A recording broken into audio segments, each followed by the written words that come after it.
Assalamualaikum warahmatullahi wabarakatuh. Perkenalkan, saya Sony Agustin, perwakilan dari kelompok 7. Dalam video kali ini, kami akan membahas dua topik. Yang pertama yaitu fungsi dan potensi lahan basah. Yang kedua yaitu penyebab kebakaran lahan basah. Nah, sebelumnya sudah pada tahu kan apa itu lahan basah? Jadi, lahan basah adalah suatu wilayah atau daerah di mana tanahnya jenuh dengan air, baik secara permanen maupun musiman. Nah, lahan basah juga mempunyai fungsi dan potensi loh. Yuk kita simak video berikut ini. Setelah penjelasan sebelumnya, mari kita cari tahu apa saja fungsi lahan basah. Fungsi lahan basah yang pertama yaitu dapat menjaga kelestarian sumber air. Dikarenakan air yang masuk ke lahan basah akan menyerap ke dalam tanah dan juga akan mengalir ke sumber air lainnya seperti sungai, danau, dan rawa-rawa. Karena lahan basah yang mampu menyerap dan menampung air hujan, maka lahan basah dapat mengurangi bencana yang berhubungan dengan air, contohnya banjir.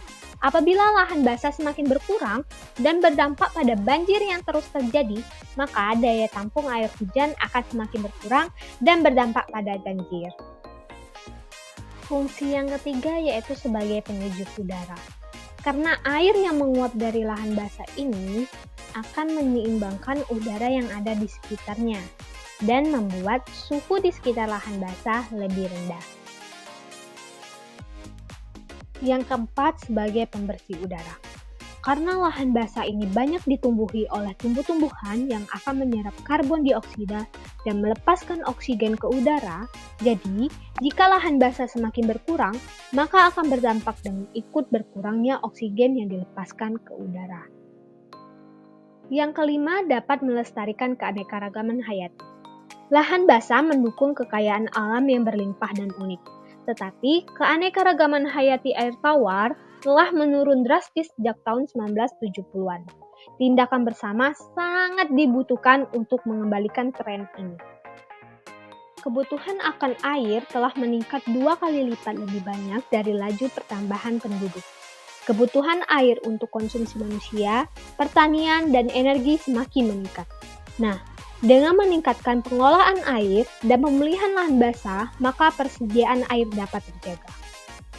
Lahan basah memiliki banyak potensi yang tentunya dapat dimanfaatkan. Di antaranya,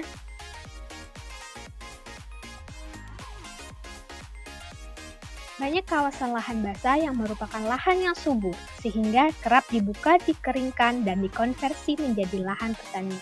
Seperti perkebunan kelapa sawit, karet, disusul tanaman pangan meliputi padi, jagung, sagu, dan lain-lain yang dapat tumbuh di tempat yang jenuh air.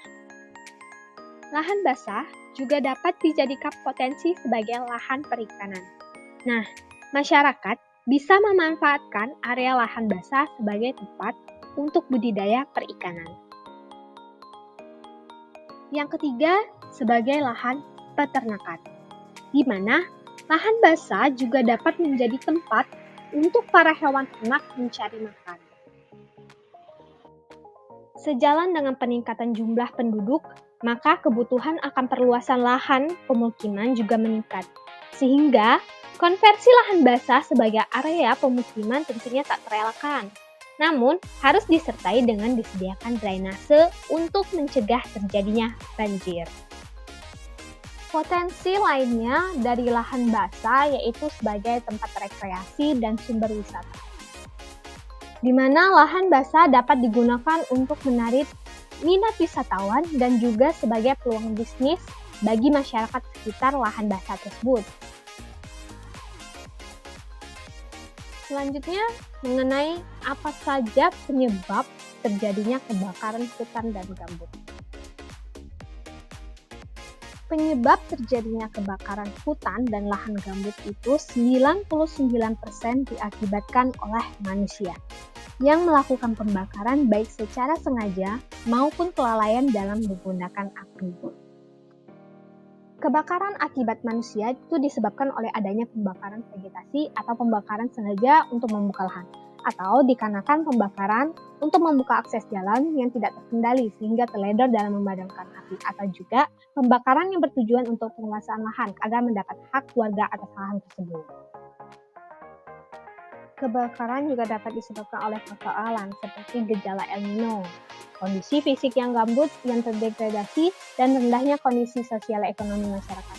Faktor alam lainnya yaitu seperti sambaran petir, gesekan antar kayu yang kering pada saat musim kemarau yang panjang, dan lain sebagainya. Nah, udah pada simak kan video tadi?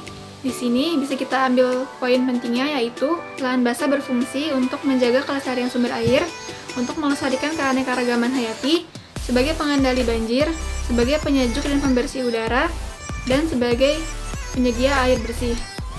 Lalu, lahan basah memiliki banyak potensi, diantaranya adalah sebagai lahan perikanan, lahan pertanian, lahan peternakan, sebagai area pemukiman, tempat rekreasi, dan sumber wisata. Namun, lahan basah berisiko mengalami kebakaran. Penyebab kebakaran hutan dan lahan basah itu adalah karena faktor manusia dan faktor alam. Maka dari itu, yuk sama-sama kita lestarikan serta manfaatkan lahan basah agar bisa menjadi sesuatu yang bermanfaat bagi kita semua.